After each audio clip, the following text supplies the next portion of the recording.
कैसे हैं आप सभी लोग। एक बार फिर से स्वागत है आपका हमारे YouTube channel study with Yogesh में।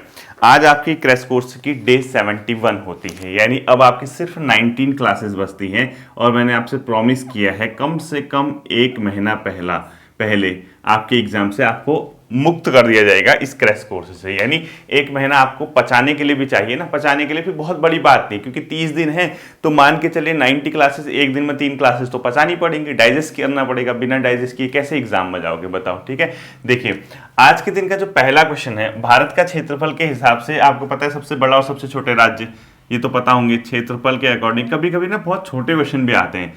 लिखो भारत का क्षेत्रफल के हिसाब से सबसे बड़ा व सबसे छोटा राज्य, सबसे बड़ा कौन सा है? राजस्थान है। ठीक है, अकॉर्डिंग टू एरिया। और सबसे छोटा कौन सा है? गोवा। सबसे छोटा राज्य कौन सा है बच्चों? गोवा है। ठीक है, गोवा। तो भारत का क्षेत्रफल के हिसाब से सबसे बड़ा और सबसे छोटा राज्य पता चलेगा आपको, बता दिए तो कॉमन सेंस है। ठीक है, दूसरा एक क्वेश्चन अधिकांश पेपर में पूछा जाता है, जो पुडुचेरी सुना होगा आपने।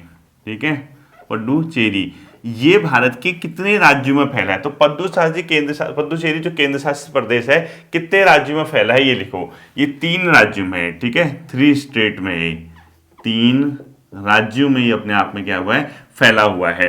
3 राज्यों में फैला का मतलब कौन कौन से वो राज्य हैं, मतलब कौन कौन सा भाग है? इसका एक पोर्शन है बच्चों यमन, वो पड़ता है आपका आंध्र प्रदेश में। यमन किसका हिस्से में आएगा? आंध्र प्रदेश के हिस्से में। दूसरा आता है इसका एक जिला कराईकल, ये बहुत आता है पेपर में, इसको ध्यान रखना। ये आता है आपका दूसरा तमिलनाडु में।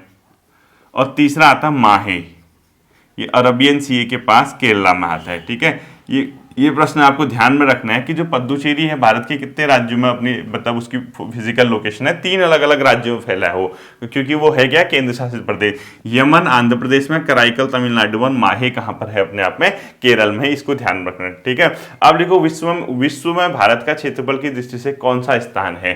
क्षेत्रफल की दृष्टि से भारत विश्व में 7th पोजिशन पे। क्षेत्रफल की दृष्टि से विश्व में भारत कौन सी पोजीशन पे? 7th पोजीशन पे है। इससे सबसे बड़ा कौन है? रूस, आपको पता ही होगा। ठीक है, यानी सबसे बड़ा कौन सा है? रूस है। रूस के बाद कौन सा आता है? अपने आप में कनाडा आता है, फिर अमेरिका आता है, फिर चाइना आता है, उसके बाद जो कौन सा आएगा? ब्राजील आएगा, फिर ऑस्ट्रेलिया आएगा। यानी सबसे ज्यादा किसका है? रूस का है, फिर कनाडा का है, फिर किसका है? रूस, कनाडा, फिर यूएसए का, यानी यूनाइटेड स्टेट ऑफ अमेरिका। रूस, कनाडा, अमेरिका, चाइना। ठीक है, USA United state of America, फिर चाइना, फिर ब्राजील, फिर ऑस्ट्रेलिया, फिर इंडिया। कुछ इस प्रकार से इनका क्षेत्रफल की दृष्टि से एक अरेंजमेंट रहता है। ठीक है, अगला लिखो आपको भारत का क्षेत्रफल संपूर्ण विश्व के क्षेत्रफल का कितना % है? विश्व में भारत का स्थान 7th है। इसी के ब्रैकेट में लिखो विश्व के क्षेत्रफल का 2.4, विश्व के क्षेत्रफल का 2.4%, यानी विश्व के क्षेत्रफल का 2.4% इसका क्या है? अपने आप में क्षेत्रफल है। ठीक है, ये भी आपको ध्यान में रखना। अगला लिखो चीन की सीमा को स्पर्श कौन कौन से भारत के राज्य या अपने आप में केंद्र शासित प्रदेश टच करते हैं? ये क्वेश्चन यूकेपीएससी के दृष्टि से बहुत इंपॉर्टेंट रहेंगे इस बार।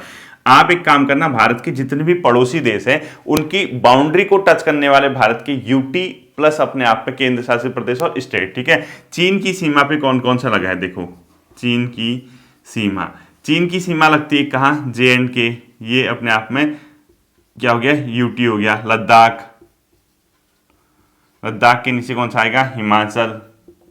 हिमाचल के बाद कौन सा आएगा?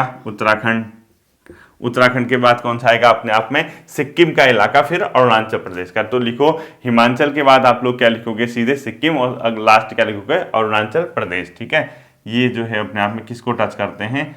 सिक्किम प्लस अरुणाचल प्रदेश। ये स्पष्ट तौर से मैप में देख लेना, ये कंप्लीटली आपको याद होनी चाहिए कि कौन किसकी सीमा को छूता है। ठीक है, दूसरा आपने लिखना है नेपाल की सीमा को कौन कौन से छूते हैं, यानी भारत के ऐसे राज्य जो नेपाल की सीमा को लिखो, नेपाल की सीमा को टच करते हैं। इस कोने से देखोगे हमारा उत्तराखंड है, उत्तराखंड के ही बगल में यूपी का भाग टच करता है, यूपी के बगल में बिहार टच करेगा, बिहार के बाद सीधे उड़ते हुए निकलना है आपको वेस्ट बंगाल और सिक्किम की ओर। ठीक है, लिखो वेस्ट बंगाल है और सिक्किम है, वेस्ट बंगाल और अभी भी कह रहा हूँ, ये भारत के पड़ोसी राज्यों को छूने वाले जो मतलब पड़ोसी देशों को छूने वाले भारत के जो राज्य हैं वो आपको स्पष्ट पता होने चाहिए, ठीक है। अगला लिखो, पाक जल संधि, पाक स्ट्रीट किन दो देशों को सेपरेट करती है? भारत व श्रीलंका को, ठीक है। तो लिखो, पाक जल संधि किस किस को अलग करती है? भारत व श्रीलंका को, ठीक है। क्या लिखना है आपको? पाक जल संधि ये करते हैं बच्चों भारत प्लस श्रीलंका। भारत प्लस श्रीलंका के मध्य क्या है? पाक जल संधि अवस्थित है, ठीक है। नेक्स्ट क्वेश्चन लिखना आपको, म्यांमार की सीमा को छूने वाले भारतीय राज्य। म्यांमार की सीमा को टच करने वाले या छूने वाले भारतीय राज्यों के नाम लिखोगे। अरुणाचल, नागालैंड, मणिपुर एंड मिजोरम। क्या क्या लिखोगे? मणिपुर, ठीक है। अरुणाचल प्रदेश, नागालैंड, मणिपुर। अगर आप लोग इस मैप देखोगे यानी जो है तो म्यांमार के पास देखोगे अरुणाचल, नागालैंड, मणिपुर अपने आप में किसको टच करते हैं और मिजोरम किसको टच करते हैं? म्यांमार को, ठीक है। मिजोरम लिख दो, मिजोरम। ये जो राज्य हैं भारत के म्यांमार की सीमा को टच करते हैं, ठीक है। अब यहां पर खुद क्या करोगे? पाकिस्तान की सीमा को टच करने वाले और बांग्लादेश, ये आप खुद करोगे, ठीक है। मैप में ढूंढना बांग्लादेश और पाकिस्तान की बाउंड्री को कौन से भारतीय राज्य टच करते हैं, ये आपका काम होगा, ठीक है। अगला लिखो, लैंड ऑफ थंडर वोल्ट किसको कहा जाता है? यानी land of thunder volt, land of thunder volt ये कहा जाता है अपने आप में भूटान को। किसको कहा जाता है? भूटान को क्या कहा जाता है? Land of thunder volt. अगला लिखना आपको, भूटान के साथ सीमा बनाने वाले भारतीय राज्य सिक्किम, असम, वेस्ट बंगाल, अरुणाचल प्रदेश। देखो, भूटान के साथ सीमा बनाने वाले भारतीय राज्य, भूटान के साथ सीमा बनाने वाले भारतीय राज्य कौन कौन से बनाएंगे भूटान के साथ सीमा? एक तो आपका बनाएगा कौन? सिक्किम, उससे पहले वेस्ट बंगाल, उसके बाद आसाम और अरुणाचल प्रदेश। ये जो चार राज्य हैं ये भूटान के साथ अपनी सीमा क्या करते हैं? साझा करते हैं। कौन कौन से हैं? वेस्ट सिक्किम हो गया, असम हो गया, वेस्ट बंगाल हो गया और अरुणाचल प्रदेश हो गया, ठीक है। अगला लिखो, भारत का जो प्रायद्वीपीय खंड है, यानी प्रायद्वीपीय खंड जैसे इंडिया के मैप में ये वाला जो पोर्शन है, ठीक है, ये नीचे का दिखता है आपको, प्रायद्वीपीय खंड ये किस चीज से मिलकर बना है? लिखो, भारत का प्रायद्वीपीय खंड मुख्यतः किन सैलों से बना है? ग्रेनाइट और नीस से, ठीक है। जो भारत का प्रायद्वीपीय खंड है वो किन सैलों से बना है? ग्रेनाइट प्लस नीस। ये किससे मिलके बना है बच्चों? ग्रेनाइट और नीस से मिलके बना है भारत का प्रायद्वीपीय खंड। ग्रेनाइट और नीस से अपने आप में क्या है? मिलकर बना है। इसको भी आप लोग ध्यान में रखोगे, ठीक है। नेक्स्ट क्वेश्चन लिखो, हिमालय के किस भाग को आंतरिक हिमालय के नाम से जाना जाता है? अब आपने हिमालय की, अब ऐसे क्या क्वेश्चन लिखते हो आप खुद ही एक छोटा सा डायग्राम बना लो, उसके आधार पर आपको सारे के सारे क्वेश्चन पता चल जाएंगे उसको कैसे पता, ठीक है। देखो बच्चों, हिमालय की जो श्रेणियां हैं, रेंज है, वो अपनी हाइट की वजह से और अपने जो मतलब उसकी ऊंचाई की वजह से अलग अलग श्रेणियों में बांटा जाता है हिमालय को, ठीक है। जैसे एक ये होगी, एक ये है, फिर उससे कम ऊंचाई की होगी, फिर ऐसे प्लेन आता है, इस प्रकार से आता है। तो हमेशा याद रखना, जो हिमालय के सबसे आंतरिक हिमालय, सबसे उसको वृहत हिमालय या महान हिमालय बोला जाता है, ठीक है। ये है अपने आप में वृहत या महान हिमालय, हिमालय की सबसे ऊंची चोटियों में, ठीक है। ट्रांस की बात नहीं कर रहा मैं भी, बृहत या हिमालय, महान हिमालय। इसके बाद आता है लघु या मध्य हिमालय। जो इससे कम ऊंचाई के होंगे वो क्या होंगे? लघु ऑब्लिक, इसी को मध्य बोलते हैं, ठीक है, मध्य हिमालय। ये ऐसी डायग्राम से बना लो, याद रहेगा आपको। तीसरे को आता है बच्चों शिवालिक हिमालय, शिवालिक हिमालय, ठीक है, या बाह्य हिमालय भी बोलते हैं इसको, शिवालिक हिमालय। और उसके बाद आता है तराई भाबर, ठीक है, भाबर और तराई का इलाका आता है, ये वाला खंड, इतना। तो हिमालय को उसकी ऊंचाई के अकॉर्डिंग अलग अलग कैटेगरी में कैटेगराइज किया जाता है, तो आपको ये पता होना चाहिए। अब जो वृहत या महान हिमालय है, इसमें जैसे ये हिमालय में अलग अलग चोटियां होती हैं, जैसे पूरी तो रेंज होगी, इसकी अलग अलग चोटियां होती हैं, उस पर जैसे नाम लिख लो आप लोग, इसके कौन कौन से पार्ट होंगे। जैसे कंचनजंगा इसी का हिस्सा है, कंचनजंगा, ठीक है, कंचनजंगा इसी का हिस्सा है। दूसरा नंगा पर्वत इसी का हिस्सा है, नंगा पर्वत। अगला नंदा देवी लिख लो, नंदा देवी। नेक्स्ट लिखो नामचा बरवा, नामचा बारवा। नामचा बारवा कहाँ पड़ता है पता है आपको? ये पड़ता है आपको अरुणाचल प्रदेश के पास, अरुणाचल प्रदेश की सीमा पे पड़ता है, ठीक है। नंदा देवी पता ही आपको उत्तराखंड में, नंगा पर्वत कश्मीर वगैरह, कंचन वगैरह सिक्किम वगैरह, ठीक है, कंचनजंगा वगैरह, ये तो आपको लोकेशन पता होगी। तो वृहत या महान हिमालय के मुख्य पर्वत है। इसके अलावा कई पर्वत जो नेपाल में भी पड़ते हैं, जैसे माउंट एवरेस्ट लिख लो, ये भी किसका हिस्सा है? वृहत या महान हिमालय का, ठीक है। साथ ही साथ क्या लिखोगे? मकाल पर्वत लिखोगे, धौलागिरी लिखोगे, अन्नपूर्णा लिखोगे, मकाल, धौलागिरी, धौलागिरी, ठीक है। इसके अलावा अन्नपूर्णा, अन्नपूर्णा, ये प्रमुख पर्वत हैं जो कि अपने आप में किसके हैं? ये बृहत या महान हिमालय के। इसके अलावा और भी हैं कश्मीर वगैरह में। इसी प्रकार से लघु हिमालय या हिमाचल हिमालय के अंतर्गत कौन सी पर्वत श्रृंखला आती है? उसमें धौलधार हो गया, पीर पंजाल हो गया, महाभारत पर्वत श्रेणी होगी, ठीक है। इसमें धौलधार इसी के अंदर आता है। अब आप क्या काम करोगे? गूगल करना, ठीक है। अब इतनी चीजें एक ही जगह बताई जाएगी, पॉसिबल नहीं हो पाता कभी कभी। तो इसमें क्या करोगे? गूगल में बृहत या महान हिमालय के मुख्य पर्वतों के नाम लिख लेना, लघु या मध्य हिमालय के मुख्य पर्वतों के नाम लिख लेना, ठीक है। यानी इनसे कम ऊंचाई वाले कौन से होंगे? लघु या उसके होंगे। अगला क्वेश्चन लिखो आपको, पीर पंजाल श्रेणी किस राज्य में पाई जाती है? जम्मू कश्मीर में। पीर पंजाल श्रेणी किस राज्य में? ये तो वैसे भी आपको पता होगा, काराकोरम, पीर पंजाल, लद्दाख और जास्कर, ये तो पता होगा ना आपको। देखो, काराकोरम, काराकोरम, इसके अलावा एक श्रेणी है लद्दाख, काराकोरम, आगे पीछे है, ठीक है, लद्दाख। चलो एक होमवर्क देता हूं आपको मैं, पीर पंजाल व जास्कर। क्वेश्चन हो गया आपका, ठीक है। ये क्या आपका एक समझ के चलो प्रश्न है। प्रश्न पूछ दिया उसने, काराकोरम, लद्दाख, पीर पंजाल और जास्कर, इन पर्वत श्रेणियों को उत्तर से दक्षिण की क्रम में अरेंज करो। उत्तर से दक्षिण के क्रम में, मोस्ट इंपोर्टेंट कर देना, मतलब यूकेपीएससी के एग्जाम की दृष्टि से मोस्ट इंपोर्टेंट क्वेश्चन है ये। कश्मीर में आप लोग देखोगे तो आपको 4 पर्वत श्रेणियां दिखेंगी इस प्रकार से, जैसे आपको एक काराकोरम दिख गया, उसके थोड़ा सा नीचे आपको अगर सपोज लद्दाख दिख गया, उसके आसपास कहीं आपको पीर पंजाल या जास्कर, इस प्रकार से। तो आपको इसको यूं अरेंजमेंट करना है कि सबसे पहला कौन सा आता है उत्तर से दक्षिण का नाम, सेकंड कौन सा है, थर्ड कौन सा है, फोर्थ है। इसको कमेंट सेक्शन में डाल देना। ये आपका होमवर्क हो गया कि ये जो 4 पर्वत श्रेणियां हैं इनका उत्तर से दक्षिण की ओर क्या क्रम है। नहीं कर पाओगे अगर इसको सॉल्व तो फिर ये आपकी ही गलती रहेगी, ठीक है। अगला लिखो आप लोग, विश्व प्रसिद्ध कांगड़ा एवं कुल्लू घाटियां किस हिमालय में स्थित हैं? कांगड़ा प्लस कुल्लू घाटी, कल्लू घाटी या कुल्लू घाटी, कल्लू घाटी, ये है बच्चों, क्योंकि घाटी है मध्य हिमालय या लघु हिमालय में, ठीक है, एक ही बात है उसका नाम, मध्य ऑब्लिक लघु हिमालय में, ठीक है। मध्य कांगड़ा एवं कल्लू घाटी कहां पर है? मध्य एवं लघु हिमालय के अंतर्गत आती है।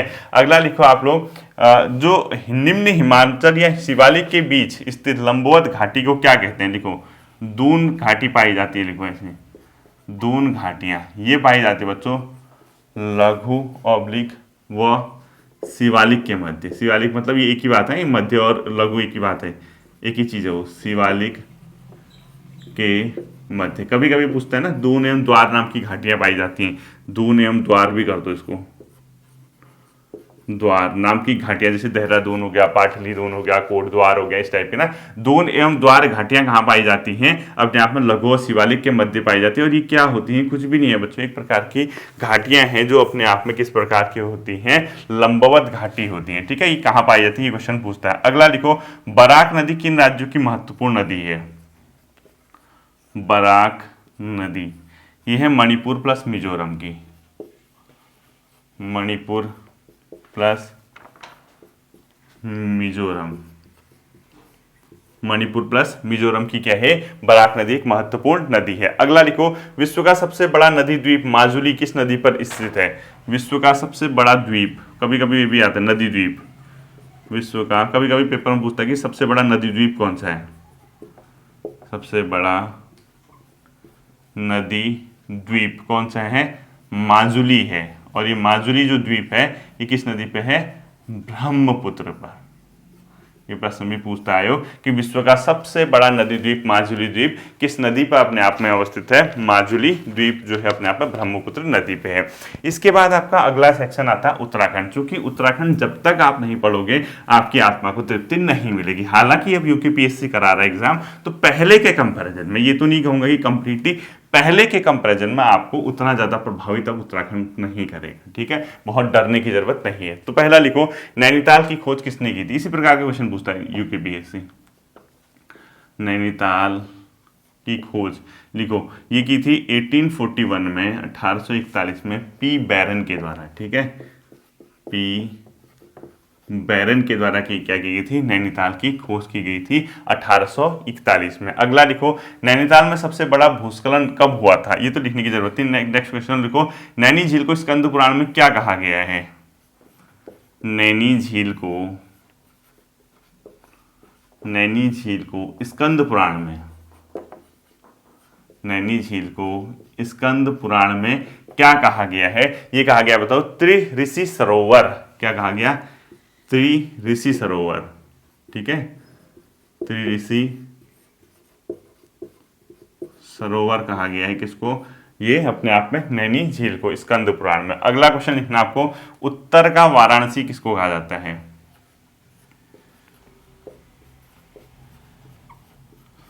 उत्तर का वाराणसी कहा जाता है बागेश्वर को। उत्तर का वाराणसी किसको कहा जाता है? बागेश्वर को। अगला लिखना आपको, बागनाथ मंदिर का जीर्णोद्धार किसने कराया था? लक्ष्मीचंद ने। बागनाथ मंदिर कहां पड़ता है? बागनाथ मंदिर बागेश्वर में। का जीर्णोद्धार, रिपेयरिंग। ठीक है, यानी बागेश्वर मंदिर का जीर्णोद्धार किसने कराया था? लक्ष्मीचंद। और कब कराया था लक्ष्मीचंद जी ने? ये गया था बच्चों 1601 में। ठीक है, 1600 मतलब अपने आप में 1602 में कर दो, 1 नहीं, 1602 में लक्ष्मीचंद जी ने इसका क्या कराया था? जीर्णोद्धार कराया था। किसका? बागनाथ मंदिर। और बागनाथ मंदिर कहाँ पड़ता है? अपने आप में बागेश्वर में पड़ता है। ठीक है, अगला लिखो आपको, कोट भ्रामरी देवी का प्रसिद्ध मंदिर, मोस्ट इंपोर्टेंट, इस बार पूछ सकता है। कोट भ्रामरी मंदिर कहाँ पर है? क्योंकि अभी सीएम साहब भी गए थे यहाँ पर, आपने देखा होगा, यहाँ पे एक मेले का भी आयोजन हुआ था। कोट भ्रामरी मंदिर जो पड़ता है अपने आप में, वो पड़ता है बागेश्वर में, कत्यूरी के गरुड़ के पास। ठीक है, जिला कौन सा है? बागेश्वर। ब्रैकेट में देखो, गरुड़ के पास, गरुड़ नाम की जगह पे, जहाँ पे बैजनाथ जिसको आप लोग बोलते हैं, उसी के पास। ठीक है, गरुड़ में कोट भ्रामरी का मंदिर। अगला लिखो, नैनीताल स्थित पर्वतारोहण क्लब की स्थापना चंद्रलाल शाह ठुलघरिया द्वारा 1968 में की गई थी। ठीक है, नैनीताल स्थित पर्वतारोहण की स्थापना, क्या लिखोगे? नैनीताल स्थित पर्वतारोहण क्लब की स्थापना, पर्वतारोहण क्लब की स्थापना कब हुई थी? पर्वतारोहण क्लब की स्थापना ये हुई थी बच्चों अपने आप में कब? ये हुई थी 1968 में चंद्रलाल शाह ठुलघरिया के द्वारा। ठीक है, 1968 में चंद्रलाल शाह द्वारा, चंद्रलाल शाह के द्वारा क्या की गई थी? इसकी स्थापना की गई थी। ठीक है, इसके बाद जो आपका अगला क्वेश्चन आता है वो लिखो, हिमालय म्यूजियम कहाँ स्थित है? नैनीताल में। हिमालय म्यूजियम, हिमालय म्यूजियम कहाँ है? नैनीताल में है। ठीक है, हिमालय म्यूजियम कहाँ पर स्थित है? नैनीताल में। इस चीज को ध्यान में रखना। ठीक, अगला क्वेश्चन लिखना है आपको, कुमाऊं भाबर खेतिहार न्यास निधि का गठन कब हुआ था? कुमाऊं भाबर खेतिहार न्यास निधि का गठन कब हुआ था? लिखो, तो लिखो, कुमाऊं भाबर न्यास, कुमाऊं भाबर खेतिहार न्यास निधि का गठन, कुमाऊं भाबर खेतिहार न्यास निधि का गठन। ठीक है, न्यास मतलब ट्रस्ट होता है। ठीक है, तो लिखो, कुमाऊं भाबर, क्या लिखा हमने? कुमाऊं भाबर खेतिहर न्यास निधि का गठन, खेतिहर न्यास निधि लिखना है। ठीक है, कुमाऊं भाबर खेतिहार न्यास निधि कर दो, खेतिहार न्यास निधि, खेतिहार न्यास निधि, खेतिहार न्यास निधि, खेतिहार न्यास निधि का गठन, न्यास निधि का गठन। ठीक है, ये कब हुआ था? 1906 में, यानी 1906 में इसका क्या किया गया था बच्चों? गठन किया गया था। ठीक है, अगला लिखो, मोहन सिंह मेहता जो थे वो पहले, आपको ये पता होगा ना, जेल जाने वाले, स्वतंत्रता संग्राम के दौरान जेल जाने वाले पहले व्यक्ति कौन थे? मोहन सिंह मेहता, जो कि कहां से थे? बागेश्वर से। देखो लिखो, स्वतंत्रता संग्राम के दौरान पहले व्यक्ति जो जेल गए थे उत्तराखंड से, ठीक है, पहले व्यक्ति जो जेल गए थे उत्तराखंड से, मोहन सिंह मेहता। मोहन सिंह मेहता, और इनका संबंध किस जिले से है? बागेश्वर जिले से। लिखो, ठीक है। और पहली महिला कौन थी जो जेल गई थी? वो थी बच्चों अपने आप में बिस्नी देवी शाह। ठीक है, लिखो, स्वतंत्रता संग्राम के दौरान पहली महिला जो जेल गई थी, ठीक है, इनका नाम है अपने आप में बिस्नी देवी शाह। बिस्नी देवी शाह पहली क्या थी? ये महिला थी। ठीक है, जो जेल गई थी। अगला लिखना है आपको, यहां से जो क्वेश्चन लिखना है, बैजनाथ मंदिर समूह वो कहां पर है? बैजनाथ मंदिर समूह, ये है बच्चों गरुड़ में। गरुड़ कहां पड़ता है? बागेश्वर जिले में पड़ता है। और ये बैजनाथ मंदिर जो समूह गोमती के तट पे है, गोमती प्लस गरुड़ नदी के तट पे। लिखो, गोमती प्लस गरुड़ नदी के तट पर है बैजनाथ मंदिर समूह। ठीक है, अगला लिखना है आपको, कौसानी में लक्ष्मी आश्रम की स्थापना किसने की थी? सरला बहन ने। ठीक है, लक्ष्मी आश्रम लिखो, लक्ष्मी आश्रम की स्थापना लिखो सरला बहन। ऐसे क्वेश्चन पूछता है यूकेपीएससी, जैसे मैंने अभी ये लिखा है 1941 में। ठीक है, मतलब बहुत सॉलिड टाइप के क्वेश्चन पूछता है, ज्यादा फालतू नहीं पूछता है। इसके बाद अगला लिखना आपको, घोड़ाखाल सैनिक स्कूल की स्थापना 1966 में किसने की थी? जयमल्ल सिंह द्वारा। ठीक है, घोड़ाखाल सैनिक स्कूल लिखो, घोड़ाखाल सैनिक स्कूल की स्थापना जयमल्ल शाह 1966 में, जयमल्ल शाह जी के द्वारा क्या की थी? इसकी स्थापना की गई थी। इसको भी आप लोग क्या करोगे? ध्यान में रखोगे। नेक्स्ट क्वेश्चन लिखना है आपको, भारतीय पशु चिकित्सा शोध संस्थान कहां पर है? भारतीय पशु चिकित्सा शोध संस्थान, भारतीय पशु चिकित्सा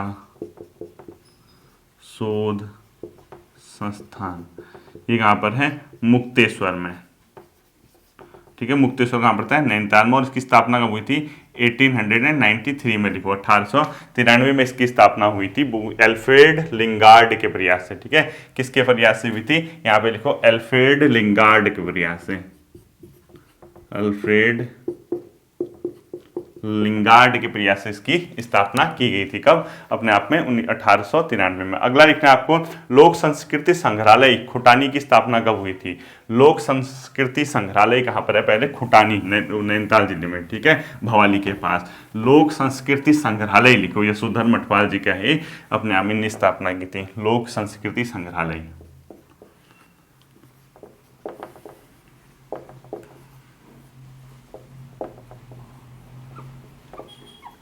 कहां पर है? खुटानी में अवस्थित है। ठीक है, और खुटानी में अवस्थित है तो ये किसने की थी? 1983 में, 1983। और खुटानी कहां पड़ता है? जिला नैनीताल कर दो, इसको भीमताल कर दो ब्रैकेट में। ठीक है, यशोधर मठपाल द्वारा लिख देना इसको, यशोधर मठपाल जी के द्वारा इसकी स्थापना की गई थी, यशोधर मठपाल। नेक्स्ट क्वेश्चन लिखना है आपको, गांधी जी ने गीता की भूमिका पर अनासक्ति योग नाम से लेख कहां लिखा? लिखो, अनासक्ति योग, अनासक्ति योग किसने लिखा? ये गांधी जी द्वारा। कहां पर लिखा? कौसानी में। किस किताब से? गीता पुस्तक पर। लिखो, गीता पुस्तक पर। ठीक है, यानी गीता जो है हमारी, उस पर लिखा था ये, गीता की भूमिका पर। ठीक है, अगला लिखो आपने, नीलेश्वर और भीलेश्वर पर्वत, नीलेश्वर प्लस भीलेश्वर पर्वत, ये कहां पर है? बागेश्वर में। नीलेश्वर व भीलेश्वर पर्वत कहां है? बागेश्वर में है। नेक्स्ट क्वेश्चन, कफनी व सुखराम ग्लेशियर लिखो, मोस्ट इंपोर्टेंट, बागेश्वर में। कफनी प्लस सुखराम ग्लेशियर, कफनी प्लस सुखराम ग्लेशियर, ये भी कहाँ है, बागेश्वर जिले में। ठीक है, कफनी प्लस सुखराम ग्लेशियर कहां पर है, बागेश्वर जिले में है। और नेक्स्ट क्वेश्चन देखो, राष्ट्रीय शीत जल मत्स्यिकी अनुसंधान केंद्र, मोस्ट इंपोर्टेंट, राष्ट्रीय शीत जल मत्स्यिकी अनुसंधान केंद्र, राष्ट्रीय शीत जल मत्स्यिकी अनुसंधान केंद्र, ठीक है, अनुसंधान केंद्र, ये है भीमताल में, और भीमताल पड़ता है नैनीताल में। ठीक है, राष्ट्रीय शीत जल मत्स्यिकी अनुसंधान केंद्र कहाँ पर है अपने आप में, ये है बच्चों अपने भीमताल में। और नेक्स्ट लास्ट देखो, सुंदर ढूंगा दर्रा जो है किस किस को अपने आप में जोड़ता है, चमोली व बागेश्वर को। ठीक है, सुंदर ढूंगा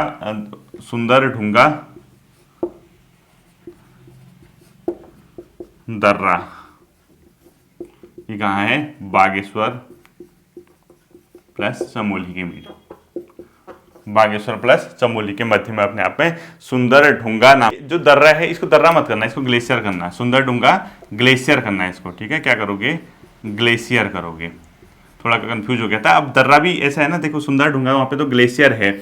अब होता क्या है, ग्लेशियर जहाँ पे होगा पर्वतीय इलाका होगा, उसी के पास जो पास होगा चमोली की ओर जाने के, हो सकता है कि वहाँ पे उसी के नाम पे पड़ा हो, बट ये सुंदर ढूंगा ग्लेशियर है। ठीक है, तो बागेश्वर और चमोली पे ही क्या है अपने आप में फैला है, बेसिकली ये बागेश्वर में ज़्यादा इसका क्षेत्रफल है। ठीक है, तो ये था आपका आज का डे 71 की क्लास। फिर मिलते हैं अगले सेशन पे, अपना ध्यान रखिएगा, थैंक यू।